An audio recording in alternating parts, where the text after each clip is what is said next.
আগামীকালের দৈনিক রাশিফল নিয়ে বিস্তারিত আলোচনা করব ১২টি রাশির ভালো এবং মন্দ নিয়ে। এটা অতি পরিচিত প্রোগ্রাম। প্রত্যেকটা দিন আমি দৈনিক রাশিফল নিয়ে আলোচনা করি আপনাদের অ্যালার্ট করার জন্য। আগামীকাল ১৯শে এপ্রিল রবিবার, দ্বিতীয়া তিথি, ভরণী নক্ষত্র, আয়ুষ্মান যোগ ও জন্মরাশি মেষ। এবার ১২টি রাশিকে নিয়ে বিস্তারিত আলোচনা করব। কোন দিক থেকে ভালো, কোন দিক থেকে খারাপ সবটাই বলব এবং বোঝানোর চেষ্টা করব। আগামীকাল ৩টে রাশির জাতক-জাতিকাদের অর্থপ্রাপ্তির যোগে হঠাৎ ভাগ্য বদলাতে পারে। ৫টা রাশির জাতক-জাতিকাদের শুভ কোনো খবর আসতে পারে। আর ৪ রাশি অবশ্যই সাবধান থাকতে বলব। এই আলোচনা থেকে যদি নিজেকে আগামীকাল তৈরি রাখতে পারেন, অর্থাৎ এই আলোচনা শুনে নিজে যদি পজিটিভ গুলো নিজের জীবনে এপ্লাই করতে পারেন, নেগেটিভ গুলো যদি আপনার জীবন থেকে দূরে সরাতে পারেন, তাহলে আমি পজিটিভ বলি বা নেগেটিভ দুটোই আপনি পজিটিভ করে নিতে পারবেন। ধরুন আমি আপনার রাশি মিলে গেল, খারাপ কিছু বললাম।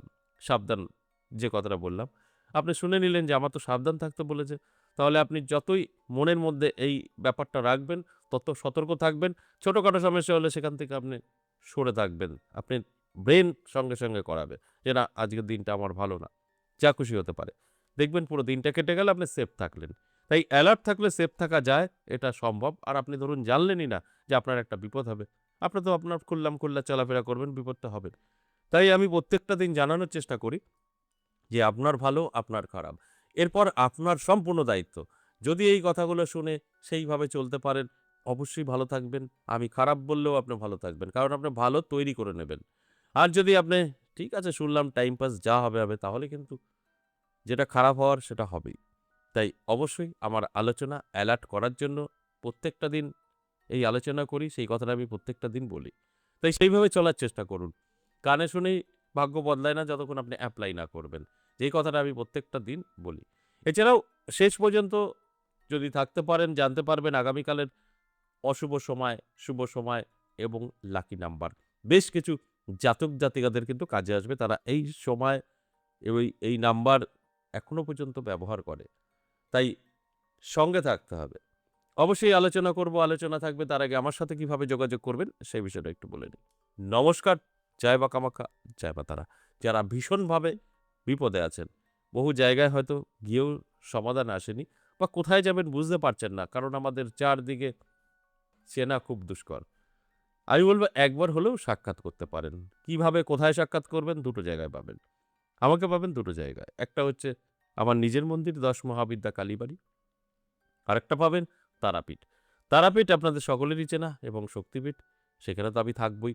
ঠিক সেই সোর্সে আপনারা আমার সামনাসামনি এসে চেম্বারে বসে সাক্ষাৎ করতে পারেন। আর আমার নিজের মন্দির ১০ মহাবিদ্যা কালীবাড়িতে আমি সপ্তাহে ৩ দিন থাকছি। সোমবার, মঙ্গলবার, বুধবার। যদি প্রয়োজন থাকে আমার কথাগুলো বুঝবেন। যদি প্রয়োজন থাকে সাক্ষাৎ করতে পারেন। প্রয়োজন না থাকলে কোনো দরকার নেই। আর যদি মনে হয় না আমি তো অনেক দূরে থাকি, সম্ভবই না এই দুটো জায়গায় কোনো একটি জায়গায় যাওয়া, সেক্ষেত্রে বলব কোনো চিন্তার কারণ নেই। প্রয়োজন আছে কি আপনার? যদি থাকে আপনি আমার সাথে সাক্ষাৎ করতে পারবেন। অনলাইনের মাধ্যমে অনলাইন চালু আছে। সবসময়ের জন্য অনলাইন আমাদের চালু আছে। যদি আপনার মনে বিশ্বাস থাকে তাহলে আপনি অনলাইন আমার সঙ্গে কনসাল্ট করাতেই পারেন। এই অনলাইন বা অফলাইন দুটো ক্ষেত্রেই কিন্তু আপনাকে আগে থেকে ভালোভাবে জেনে বুঝে নামটা লেখাতে হবে। তার জন্য কি করবেন? দেখবেন স্ক্রিনে একটি নাম্বার যাচ্ছে 62 এই 62 নাম্বারটা কলিং নাম্বার। আপনি কল করবেন। আগে ভালো করে জানবেন, বুঝবেন। যদি মনে হয় না ঠিক আছে, তাহলে অবশ্যই নামটা লিখে দেবেন। সেটা অফলাইন বা অনলাইন। আপনার সমস্যা 100% সমাধান। কিন্তু আপনার প্রয়োজন আছে কিনা সেটাই হচ্ছে বড় বিষয়। প্রয়োজন না থাকলে একটু দেখি এই বাজাতে আসবেন না, আপনার সময় নষ্ট। তাই যদি মনে হয় না সঠিক আমার প্রয়োজন, তাহলে আপনি যোগাযোগ করতে পারেন। এবং আমি সবসময় বলি আমার এই ১০ মহাবিদ্যা কালীবাড়ি।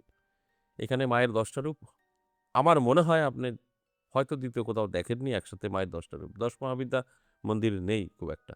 এছাড়াও আমার এখানে যারা পূজিত হচ্ছেন, এরা বহু প্রাচীন যুগের। আমার জন্মের অনেক আগের। আমাদের অবশ্যই বংশের এটা।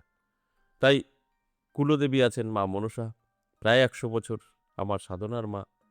তারও ৭৪ বছর, সামনে ৭৫ বছরের আমার বাৎসরিক পুজো হবে। তাই এদের এনার্জি আলাদা কাজ করে। তাই যদি মনে হয় সাক্ষাৎ করবেন, মন্দির দর্শন করবেন, তার সাথে আমার সাথে কনসাল্ট করবেন, আসতে পারেন।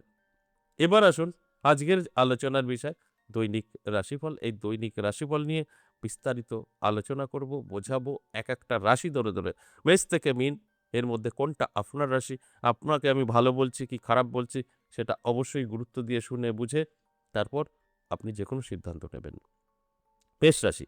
মেষ রাশির জাতক জাতিকাদের আগামীকাল খুব একটা ভালো যাবে না। টেনশন, মানসিক চাপ থাকবে। সেটা ঋণের কারণে হতে পারে, সাংসারিক অশান্তির কারণেও হতে পারে।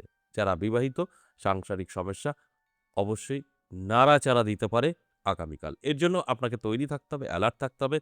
তাহলে দেখবেন এই যে কথাটা আমি বললাম এটা আপনি আটকে দিতে পারবেন। সম্ভব। বৃষ রাশির জাতক জাতিকাদের ইনকাম কিন্তু বাড়বে কিছু হলেও। তবে সাংসারিক প্রবলেম কিছুটা থাকবে। অর্থ আসলেও শান্তি কিছুটা নষ্ট হতে পারে।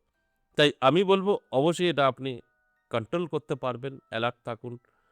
তাহলেই আপনি বুঝতে পারবেন কোন জায়গা থেকে কি হচ্ছে। সেটাকে গার্ড দিয়ে দেবেন, সুস্থ থাকবে, ভালো থাকবে সকলেই মিলে। তাই আপনার কিন্তু আয় ইনকাম ভালো থাকছে। এতটুকু গার্ড দিলে আপনি হ্যাপি। মিথুন রাশি। মিথুন রাশির জাতক জাতিকাদের কিন্তু মিশ্র ফল পাবেন। অর্থাৎ আপনার স্বাস্থ্য কিছুটা সময় নষ্ট করতে পারে, কিন্তু ইনকাম ভালো থাকবে। সুখ শান্তি যথেষ্ট পরিমাণে থাকবে।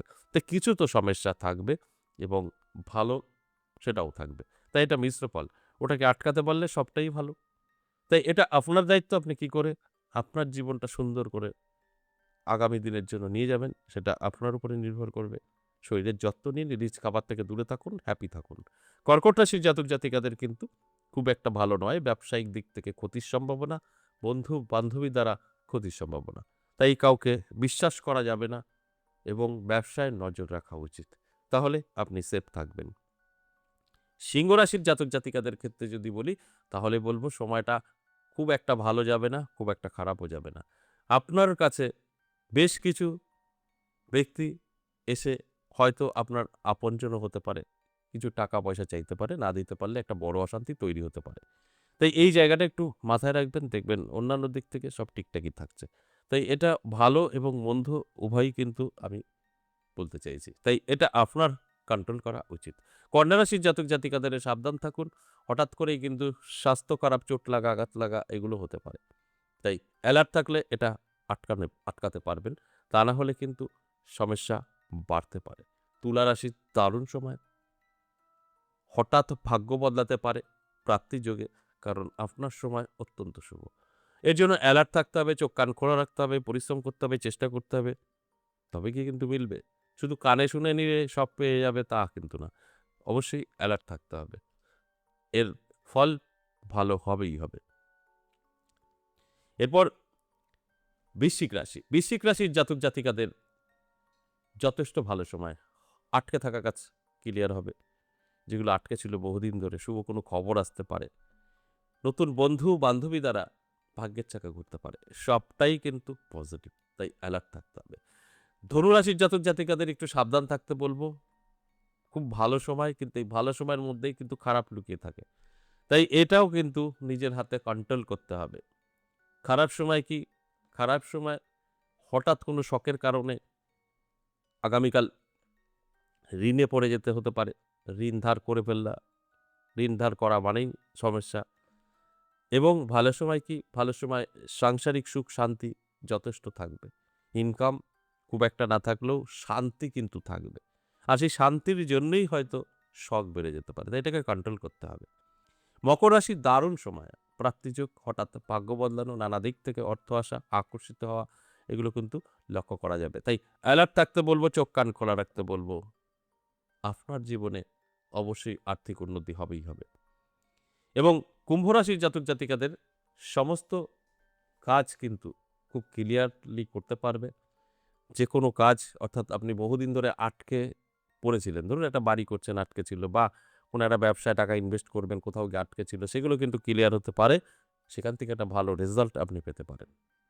মীন রাশির জাতক জাতিকাদের ক্ষেত্রে যদি বলি দারুণ সময়। প্রাপ্তিযোগ, হঠাৎ ভাগ্য বদলাতে পারে। নানা দিক থেকে অর্থ এসে হাতে ধরা দিতে পারে। আর এই আলোচনাগুলো সম্পূর্ণ কিন্তু এভারেজ এবং সর্বজনীন। মানে প্রত্যেকের সাথে মিলবেই এইভাবে কখনো বলা সম্ভব না। তার জন্য আপনাকে প্রত্যেকের আলাদা, আলাদা জন্মছক আছে, হস্তরেখা, হাতের রেখার বিপরীত আছে। তাই সেগুলো পার্সোনাল যারা নিজের জন্মছক বা হস্তরেখা বিচার বিশ্লেষণ করাবেন, তারাই সঠিকটা জানতে পারবেন। এর থেকে 50% লাভবান হবে। আর 50% কিন্তু হবে না। কারণ গ্রহ নক্ষত্র সকলেরই সমান নেই। এই পয়েন্টগুলো বুঝতে হবে। এবার আসুন আগামীকালের রাহুকাল সময়, যেটা আমরা অশুভ সময় বলি। আগামীকাল রাহুকাল সময় বিকেল ৪:২৩ থেকে বিকেল ৫:৫৮। এই সময়টা রাহুকাল, অশুভ সময়। এছাড়া সারাটা দিন শুভ। এবার আসি লাকি নাম্বার 9, 7, 5 এবং 3। এটা আগামীকালের লাকি নাম্বার, ১২টি রাশির জন্যই প্রযোজ্য। আশা করি বুঝতে পেরেছেন। আজ এ পর্যন্তই। আবারও আসবো নেক্সট ভিডিও নিয়ে। ততক্ষণ ভালো থাকুন। নমস্কার।